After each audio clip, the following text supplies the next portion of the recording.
Chalani, ahojte. Teraz si úplne rozoberieme tému mocnina s prirodzeným exponentom. A tu máme číslo. N je náš exponent.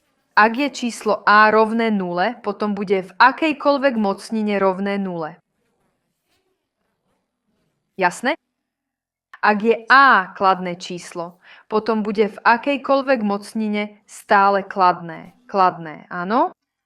Hovoríme o mocnine s prirodzeným exponentom. Nejaké číslo 2, 3 a tak ďalej. A ak je číslo a záporné, teda práve to číslo, ktoré, áno, umocňujeme na zápornú hodnotu, potom to už bude závisieť od samotného exponentu. Teda ak je exponent párne číslo, teda 2, 4, 6, aký bude výsledok? Kladný. Teda povedzme minus 5, tam umocníme na a, na druhu, áno. Na druhu exponent je párny, áno. Tak čo dostaneme? 25. Teda je nám jedno, či je naše číslo a kladné alebo záporné. Ak je párne, bude kladné a ak je nepárne, potom bude záporné. Výsledok bude záporný. Teda povedzme minus 5 na tretiu bude minus 125. A teraz otázka pre vás. Napíšte do komentárov, koľko je 5 na tretiu. Poďme si precvičiť a urobiť pár príkladov. Budete potrebovať kalkulačku. Takže povedzme, v prvom ju nebudete potrebovať. Veľmi jednoducho. 2 na druhu. Koľko to je? 2 na druhu je 4. Však 2 na tretiu, teda 2 krát 2 krát 2. Koľko to bude? 4. A 4 krát 2, koľko to je? 8. Výborne. Teraz máme minus 2 na druhu. Čo nám to dá? Máme záporné číslo, ale máme párnu mocninu. Vyjde 4. Stále to bude kladné číslo. A tu minus 2 na tretiu, to je minus 2 krát minus 2 krát minus 2. Áno? Vyjde nám, tieto sa nám zmenia na plus. Áno, minus krát minus dá plus. Ale potom toto plus vynásobíme mínusom, takže výsledok bude záporný, pretože číslo a je záporné a máme nepárnu mocninu. Vychádza 2 krát 2 krát 2. Koľko to bude? 8, áno, minus 8. 0,5 na druhu. No, to bude 0,25. Poďme to pre istotu overiť. 0,5 krát 0,5. Áno, to je 0,25. Alebo 0,5 na druhu je 0,25. Ak máte kalkulačku, môžete to tak robiť. Takže 0,25. 7 na 5. Teraz vám ukážem funkciu. 7 na 5 je 16 807. Na takýchto kalkulačkách sa to dá vypočítať. Ďalej. Tu máme. Ak máme nejaký zlomok, môžeme čitateľ umocniť a menovateľ umocniť. To znamená 3 na tretiu a 4 na tretiu. Koľko to je? 3 na tretiu je koľko? 27 však, áno. 3 v tretej 27. A tu 4 v tretej, 4 v tretej, 64. 27 64 je obyčajný zlomok. Máme zápornú hodnotu a, ale máme párny exponent. Takže výsledok bude aj tak kladný.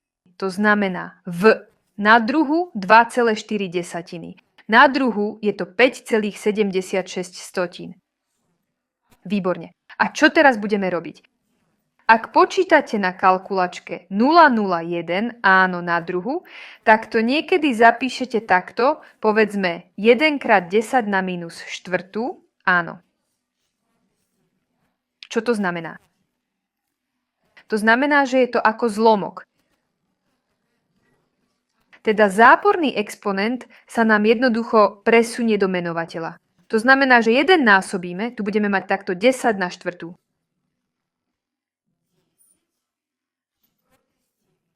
Čo to znamená? Keďže násobíme jedničkou, v čítateli nám zostane len jednotka, áno? A tu máme 4 nuly.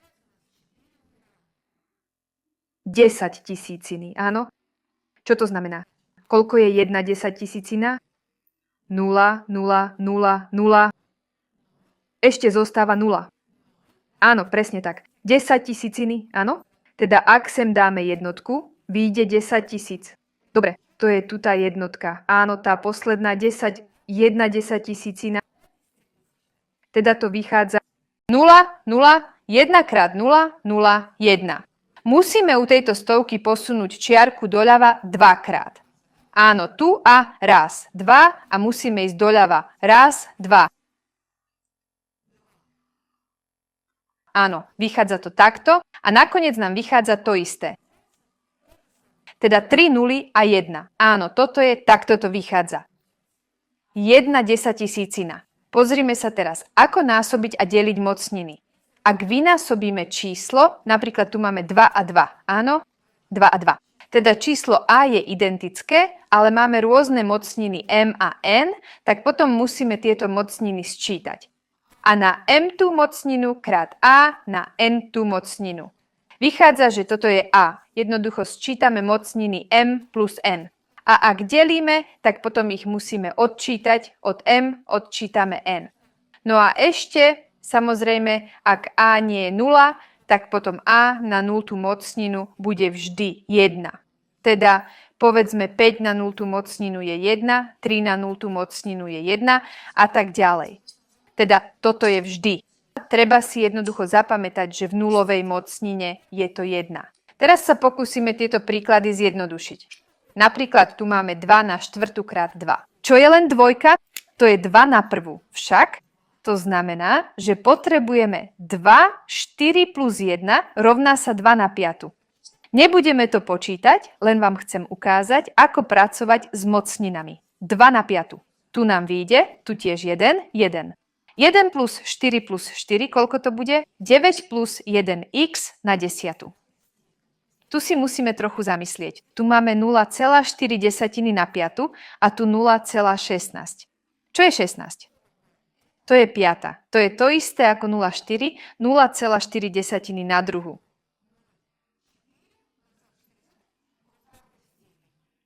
A teraz ich musíme sčítať. Vyjde 0,4 na 7. 5 plus 2 je 7. 5 na 8, no tu máme 25. Máme a nie je rovné, však? To znamená, že tu máme a rovná sa 5 a tu len 25. Na akú mocninu treba umocniť 5, aby sme dostali 25? Na druhu, samozrejme na druhu, preto 5 na 8 plus 2 sa rovná 5 na 10. Dobre, teraz tu. Tu máme jednotku, áno, vlastne vychádza. 2 plus 3 je 5, plus 5 je 10, 11. 3 na 11, teda 1 plus 2 plus 3 plus 5 treba sčítať. Tak, a teraz tu. V tomto príklade najprv sčítajme čitateľa, dobre? Teda najprv sa zaoberáme čitateľom, potom budeme odpočítavať v menovateli. Vychádza nám 7, 9 plus 5, áno? A tu 7 dvanastých. 7. 9 plus 5 koľko bude? 14. 7 dvanastých. A teraz, keď sme vyriešili čitateľa, aký vzorec musíme použiť? Tento vzorec, áno? Teda od prvého musíme odčítať n, áno. N máme 12. Vychádza 7, 14 minus 12. Vychádza 7 na druhu. A to je všetko. A tu je vzorec naopak. Takže potrebujeme vytvoriť násobiteľ, každý násobiteľ so svojou mocninou. Teda potrebujeme násobiteľ k jednej, áno, a na n tú mocninu, vynásobiť b na n tú mocninu. A to je všetko. Tu je veľmi jednoduchý vzorec. Teda povedzme, ak máme x krát y na štvrtú, bude to x na štvrtú krát y na štvrtú. Tu budeme mať 2 na druhú krát x na druhú. No a vyjde 4x na druhu.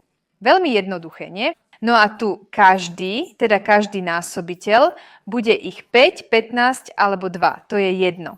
A na 6 krát b, na 6 krát c, na 6. A to je všetko. A čo keď mocninu umocníme na ďalšiu mocninu? Takže tieto mocniny netreba sčítať, ale násobiť. Teda m krát n. Skúsme to. Povedzme, tu máme x na 5. mocninu, potrebujeme umocniť na 6. Vyjde x na 30. mocninu, teda 5 krát 6. Bude to 30. 2x na 4. mocninu na druhu. Potrebujeme poprvé umocniť dvojku. Dovoľte, napíšem to podrobne. 1 krát 2 vynásobíme x-kom. 4 krát 2 je 2 na druhú, čo je 4. A tu x na akú?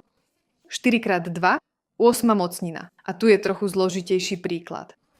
No, najprv potrebujeme, nechajme menovateľ zatiaľ tak. Zatiaľ sa ho nedotkneme.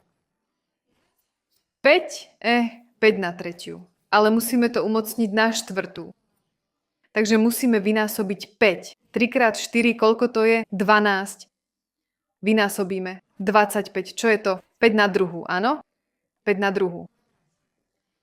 Keď sa násobí, čo máme? Nenásobia sa? Áno, mocniny sa sčítavajú. Vyjde 5, 12 plus 2. Píšem to celé podrobne. 5 na 9. Dobre, čo to vyjde? 5 na 14 delené 5 na 9. To znamená 5. Aký máme vzorec? Potrebujeme čitateľ, áno, mocninu odčítať od čitateľ minus menovateľ. 14, áno, táto mocnina 14 minus 9. Vyjde 5 na 5.